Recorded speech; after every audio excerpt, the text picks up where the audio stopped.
వందే మాత్రం. నేను మీ జర్నలిస్ట్ నవత. Welcome to R political. భారత రాష్ట్రపతి గురువారం అయోధ్య రాముని దర్శనం చేసుకున్నారు. ఈ సందర్భంగా దేవతా దర్శనం చేసుకుని హారతి నిర్వహించారు. అలాగే శ్రీరామ యంత్ర స్థాపన పూజాధికాలను కూడా నిర్వహించారు. వేద మంత్రాల నడుమ ఈ రోజు ఆలయ 2వ అంతస్తులో శ్రీరామ యంత్రాన్ని ప్రతిష్ఠించారు. ఈ సందర్భంగా రాష్ట్రపతి మాట్లాడుతూ, మనం దేశం కోసం ప్రార్థించిన, శ్రీరాముడి కోసం ప్రార్థించిన మన భావోద్వేగాలు, అనుభూతులు ఒకటేనని అన్నారు.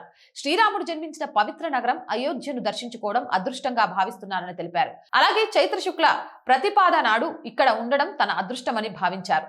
అయోధ్య ఆలయ భూమి పూజ, రామ్లల్లా విగ్రహ ప్రాణ ప్రతిష్ఠ, రామ్ దర్బార్ ప్రారంభం, ఆలయ శిఖరంపై భగవద్ధ్వజ ఎగరవేయడం లాంటి పుణ్యకార్యాలు మన చరిత్రలో, మన సంస్కృతిలో ఒక స్వర్ణయుగమని అభివర్ణించారు. దేశం సమ్మిళిత సమాజం, అభివృద్ధి చెందిన దేశం దిశగా అడుగులు వేస్తున్నామని, ప్రభు శ్రీరాముని ఆశీస్సులతో ఈ లక్ష్యాలను 2047 నాటికి సాధిస్తామని, బహుశా అంతకంటే ముందుగానే సాధిస్తామని ఆశాభావం వ్యక్తం చేశారు. 21వ శతాబ్దంలో మన సమ్మిళిత సమాజం మరియు అభివృద్ధి చెందిన దేశం యొక్క దార్శనికత రామరాజ్య వర్ణనలో ప్రతిధ్వనిస్తుందని అన్నారు.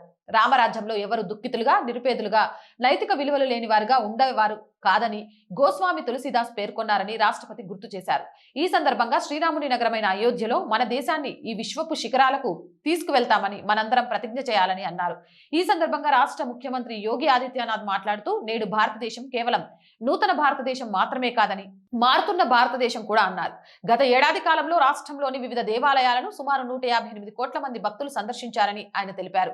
నేటి యువతరం పుణ్యక్షేత్రాలను సందర్శించడానికి ఎక్కువగా మొగ్గు చూపుతుందని ఆయన అన్నారు. ఆలయ నిర్మాణంలో పాలు పంచుకున్న కార్మికులను రాష్ట్రపతి కూడా సన్మానించారు. ఈ కార్యక్రమంలో ఆధ్యాత్మిక గురువు మాతా అమృతానందమయ్యతో పాటు యూపీ, ఉత్తరాఖండ్లకు చెందిన పలువురు సాధువులు కూడా పాల్గొన్నారు.